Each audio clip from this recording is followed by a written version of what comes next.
Hello mga kasyamanay! Welcome back to my channel and welcome to my 2025 bridal journey. Wow! So, it's me again, Miss Jolens, your wedding CC. So, for today's video, we're going to explore the bridal fair and ano ba yung mga naghihintay sa atin doon. And if you want to join with us, stay tuned and keep watching!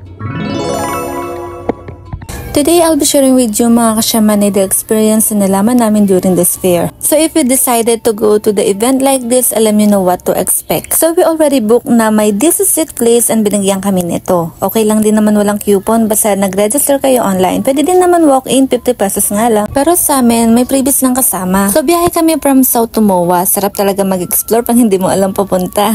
Last February 9 nga kami nag-visit. Ang napili namin bridal fair is dito sa World Trade Center. Very excited nga ang bride-to-be nyo, lakad agad papasok. Sa labas ito agad bumungad sa amin kaya lalong nakaka-excite pumasok sa loob. Itsura namin bago mag-explore, ready na magpabudol sa supplier. Sino kaya makakapagpasagot sa amin? Upon registration, may briefing naka-uti, may sticker na binibigay pero hindi na kami nakakuha. Binigyan kami ng madaming small pieces ng paper because ito yung mga raffle ticket along inside.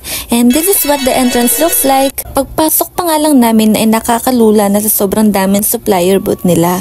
Diretso nga kami dito sa ticket organizer nila para kunin ang previous namin. And then yes, I got wedding magazine and 100 pesos gift certificate. So start na kami maglibot at sa paglalakad namin, madaming nagbibigay ng flyers. So inaabutan ako ng brochure dito hanggang sa dumami ng dumami ang hawak ko. Super kaganda ng mga wedding gown dito kaso hindi ko gusto kasi mahal. Negotiable things to sa akin eh. Pero recommended ko to sa may 30,000 na budget because sariling sizes and design mo na. Also, kasama na groom suit. For the wedding ring naman, not recommended sa tulad kong vegetarian and negotiable things din to for us kaya not decided na kumuha din dito.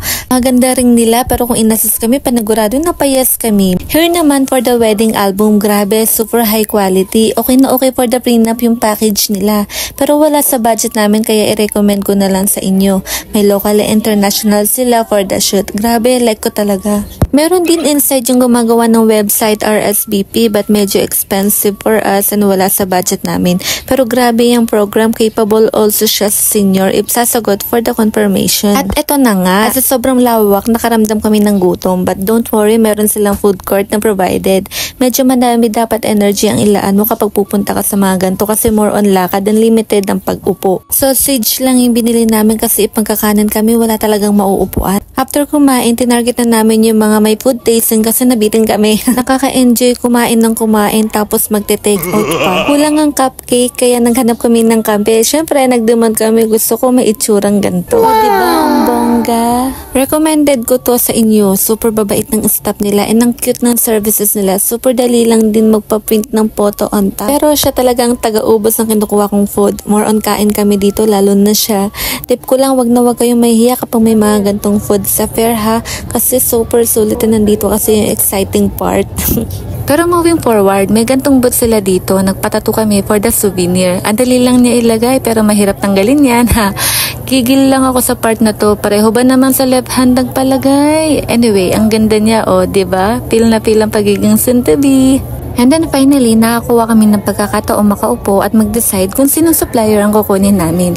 Aura check muna, medyo fresh pa naman. Napatigil din kami kasi Chinese New Year that time and ang saya lang makita ng ganito.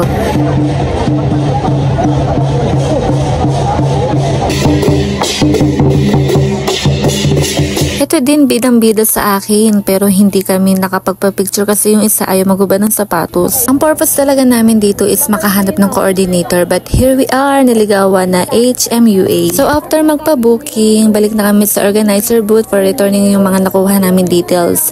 Every 2,000 worth of booking pala is equal to 1 ticket promo and yung mahabang papel na yan, don't forget lahat ng in-inquiran yung supplier, pasulatin nyo dyan kasi 1 entry din yan.